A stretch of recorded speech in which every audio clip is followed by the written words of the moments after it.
아니 벌써 전일이 되었나? 안녕하세요. 윤효숙 사모입니다. 벌써 천일이라니 세월이 참 빠릅니다. 먼저 우리 하나님께 영광을 돌립니다. 저는 뒤늦게 저희 목사님이 신학을 하셨고 목회를 하게 되었습니다. 저희 목사님이 장로로서, 저가 이제 권사로서 교회를 섬기다가 이제 신학을 하셔서 목회를 하게 되었는데, 이제 그 졸업할 때쯤 저희 목사님께서 하나님께서 개척을 하라 하는데 가정에다 개척을 하라 한다라고 하셨어요. 근데 제가 너무 놀란 거예요. 저는 이제 하나님께서 목회를 하게 하시면 정말 좋은 곳, 상가라도 주실 줄 알았어요. 근데 제가 너무 실망이 된 거예요. 그래서 제가 이제 저희 목사님께 저는 목회를 안 했으면 안 했지 가정예단을 할 수 없습니다라고 제가 그랬어요. 그리고 정말 세월이 한 7년, 그 신학을 졸업하고 7년의 세월을 제가 낭비를 했습니다. 그리고 어느 날 하나님께서는 제 마음을 돌이키셨고 결국은 가정에 개척을 하게 하셨어요. 그리고 개척을 하고 나서 제가 정말 열심히 이제 하나님 앞에 순종을 했기 때문에 그래도 하나님이 옮겨주시겠지라는 그런 마음이 있었습니다. 그래서 1년 동안 정말 열심히 기도했어요. 그런데 아무런 변화가 없는 거예요. 그리고 저희는 정말 사람에게 보이고자 하는 그런 목회를 하고자 했나 봅니다. 그래서 늘 상가를 얻으러 다녔고, 근데 그게 잘 안 이루어졌어요. 그런데 제게 정말 너무 실망이 되는 거예요. 정말 목회가 하기 싫은 거예요. 너무 창피하고. 그런데 어느 날 저하고 이제 그 같이 신앙생활 했던 사모님이 그 순천에서 목회를 하시는데 이 예심을 만난 거예요. 그래서 예심 전도를 이렇게 하고 계셨는데 그분이 제게 그 예심 전도를 소개를 하는 거예요.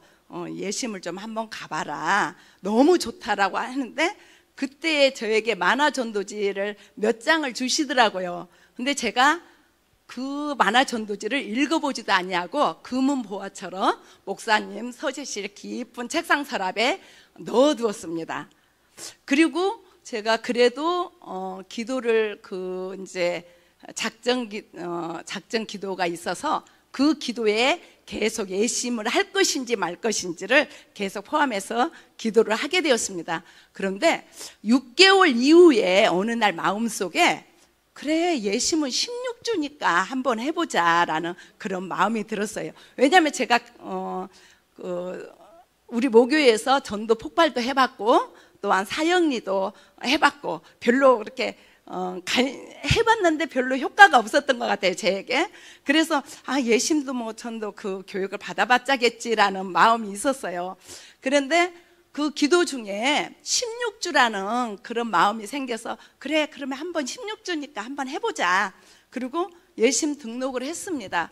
그리고 1일 세미나에 제가 이제 오게 됐어요. 그런데 김기란 대표 목사님의 그 메시지를 듣고 저는 그 자석에 이끌리듯 정말 끌렸고 물고기가 정말 물을 만난 듯 그 기쁨이 막 제게 샘솟는 거예요.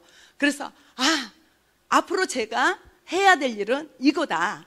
여기에서 살아야 되겠다라는 그런 마음이 와닿았습니다. 그리고 네. 그리고 예심에 제가 훈련을 받게 되었고, 예심은 저를 전도자로 만들어갔고 또한 저 역시 전도하지 아니하며 그런 견딜 수 없는 그런 마음이 생겼습니다. 제가 처음 40일 작정하여 현장에 나가는 날이었어요. 물론 두렵고 떨렸습니다. 그런데 그때는 정말 1시간을 꼭 채워야 했거든요. 그래서 꼬박 1시간을 채우고 그 전도를 그 1시간을 하고 왔습니다. 그리고 그날 밤 저녁에 정말 침실에 누웠는데 저희 이렇게 침실에 누워서 보면 우리 이렇게 하늘이 보여요. 근데 그날 밤에 제가 그 하늘을 쳐다보면서 하나님께 고백한 게 있었어요. 하나님, 제 평생 사는 동안 전도하면서 살겠습니다. 전도하면서 살게 해주세요라는 그런 고백을 했던 것 같아요. 그리고 계속 이제 40일 작정 가운데 계속 전도를 하게 되었고, 제가 40일 작정 전도를 하면서 가장 잊지 못할 그 아기 엄마에게 복음을 전했던 것은, 지금까지도 제가 예심에 온 지 지금 5년이 넘었거든요. 그럼에도 그 40일 중에 만났던 그 아기 엄마의 말을 잊을 수가 없어요. 제가 그 롯데마트라는 그 사거리인데 거기에서 그 복음을 전하고 이제 전도를 이렇게 하는 거였죠. 근데 아기 엄마가 이렇게 이제 시장을 보고 아기를 이제 데리고 신호를 기다리고 있었어요.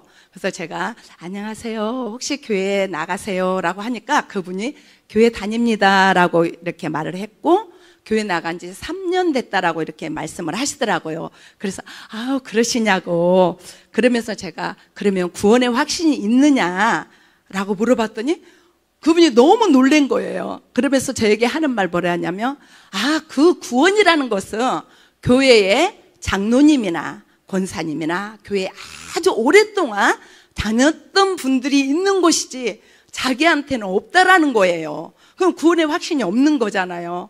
그래서 제가 너무 놀란 거예요. 그래서 제가 거기에서 아닙니다, 구원이라는 것은 교회에 오래 다닌 사람에게 있는 것이 아니라 단 하루라도 교회에 나가고 예수님을 나의 구주로 믿기만 하면 구원을 받습니다 라고 하면서, 제가 예수님의 그 십자가의 사건, 부활의 사건을 거기에서 다 얘기를 했습니다. 그리고 그 얘기를 하면서 그 예수님을 내 마음속에 모셔드리고 고백만 한다면은 누구나 하나님의 자녀가 되고 구원을 받습니다 라고 그렇게 전했어요.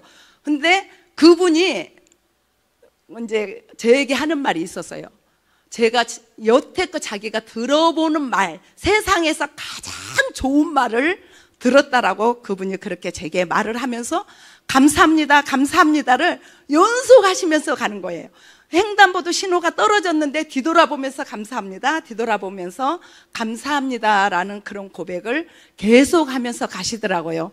그럴 때 정말 행복하죠. 그리고 저는 40일 작정 전도를 계속 한 가운데 이제 코로나가 왔어요. 근데 코로나 중에도 우리는 이제 작정을 했기 때문에 전도를 해야 되잖아요. 그런데 제가 코로나 중에도 전도를 하는데 당시에 이렇게 마스크를 제가 이렇게 구입하지 못해가지고 전도를 잠깐 쉬었어요. 근데 저는 정말 한 학기 정도 쉴 줄 알았거든요, 전도를. 근데 한 번 쉬니까 그게 잘 안 되더라고요. 한 번 나가기가 쉽지가 않았고 1년이라는 세월을 그냥 현장 전도를 하지 못했어요. 제가 처음에 40일 작정 전도 하면서 하나님 앞에 고백했잖아요. 전도 너무너무 좋습니다. 전도 내 평생에 쉬지 않고 전도를 하겠다라고 했는데 나가지 않으니까 안 되는 거예요. 그런데 이제 1년을 쉬고 다시금 이제 현장 전도에 나가게 되었고, 그래서 다시 또 40일 작정 전도를 했고, 다음에 또 40일 작정 전도를 시작을 했는데 제 마음속에 갑자기 천일을 하고 싶다는 그런 마음이 온 거예요. 근데 천일을 하니까 마음에 너무 큰 부담이 오는 거예요. 이거 천일을 언제 다 하지? 라는 부담이 와서 그냥 40일 작정을 하게 되었고, 그 40일 작정을 마치고 난 다음에 그래, 내 평생에 전도를 해야 되는데 그냥 천일 작정을 하자라는 그런 마음이 강력하게 와서 이제 천일 작정을 하게 되었어요. 그래서 천일 작정을 하게 되었고, 천일 작정하는 도중에 제가 가장 힘들었던 것은 병원에 입원할 때였어요. 이제 제가 그 당시 왠지 모르게 머리 두통이 너무 심했는데 정말 이 머리가 땅에 닿아서 이렇게 일어날 수가 없는 거예요. 큰 돌을 이렇게 일으키듯 그런 무거움이 있었어요. 근데 병원에 입원을 했는데 머리가 아픈 힘듦보다 제가 전도를 작정을 했는데 전도를 하지 못하는 그게 더 심적인 부담이 컸었어요. 물론 이제 그 입원 중에 방 안에서도 이제 전했고 뭐 메시지로도 했지만 너무 힘든 거예요. 그게 메시지로 이게 복음을 전한다는 게 제 마음에 조금 양심의 가책 같은 거 편하지가 않은 거예요. 그래서 그냥 퇴원을 하기로 결정을 했습니다. 그냥 우리 이제 그 당시 조장님한테 퇴원하겠습니다. 기도 좀 부탁합니다. 그리고 퇴원을 했어요. 퇴원을 하고 우리 조원님들 이제 기도해 준 가운데 제 몸이 회복이 되었고 계속 천일 작정 전도를 하게 되었습니다. 제가 그 천일 작정 중에 가장 잊지 못할 그 현장 전도가 있었어요. 우리가 막 너무 추울 때 전도 현장 나가기 싫잖아요. 그리고 비바람이 막 세차게 몰아칠 때 현장 전도 하기 싫잖아요. 그런데 어때요? 우리가 작정을 했기 때문에 나가야만 되잖아요. 현장을 가야 되잖아요. 그런데 이제 그날도 비가 정말 억수로 많이 왔어요. 근데 그 비가 조금이 온 게 아니라 너무 세찬 바람과 함께 비가 왔고 우산을 써도 소용이 없을 정도로 비가 많이 왔습니다. 근데 제가 뭐에 홀린 듯 가방을 둘러매고, 전도 가방이죠. 가방을 메고 피켓을 들고 또 우산을 쓰고 이제 전도 현장으로 나갔습니다. 그리고 사거리에서 외침을 한 거예요. 안녕하세요. 예수 믿고 천국 갑시다. 사람들은 하나님이 안 보이니까 없다고 말씀하시지만, 그러나 공기가 우리 눈에 보이지 않지만 있는 것처럼 영원한 천국과 지옥의 세계는 분명하게 있습니다. 꼭 예수 믿고 천국 갑시다 라고 외침을 막 했어요. 그런데 어느 아저씨가 저를 이렇게 쓱 쳐다보고 가는 거예요. 근데 가다가 제가 이제 그 제 앞에서는 말을 못하고 저만큼 가다가 뒤돌아보면서 하는 말이 있었어요. 저에게 비 온 날 땡땡땡 그 어때요? 저 비 오는 날 조금 이렇게 하는 사람이 막 궁시렁궁시렁 하잖아요. 그러면서 그 사람이라고 이제 그렇게 하면서 가시는 거예요.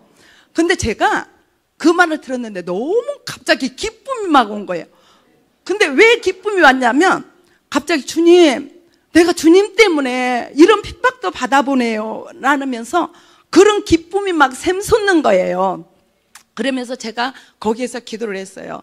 하나님, 저분이 하나님을 몰라요. 예수님을 모르기 때문에 저렇게 말을 합니다. 저분도 예수님을 믿고 하나님의 자녀가 되었으면 좋겠습니다 라는 그런 기도가 나오는 거예요. 그런 기쁨을 맛보게 되더라고요. 그런데 그 이후로 저에게 비가 오면 나가고 싶은 그런 마음이 생겼어요. 정말. 왜냐하면 주님을 위해서 핍박을 받아본다는 게 너무 좋은 거예요. 그래서 비가 조금 내리면 좀 이따가 나가야지. 세찬 바람이 불고 그러면 나가야지 하면서 정말 또 그 비가 막 내릴 때 또 가방을 둘러매고 나가는 거예요. 그러면 여지없이 저에게 또 그런 말을 하는 거예요. 미쳐가지고 그런다라고 그렇게 말을 하는 거예요. 그런데 이렇게 전도를 하면서 저는 전도자로 세워지는 것 같습니다. 그리고 이제는 전도를 하지 않으면 마음이 불편해서 또 나가게 되는 것 같습니다. 예수님을 만난 것이 가장 행복한 저의 삶인 것 같습니다. 네, 감사합니다.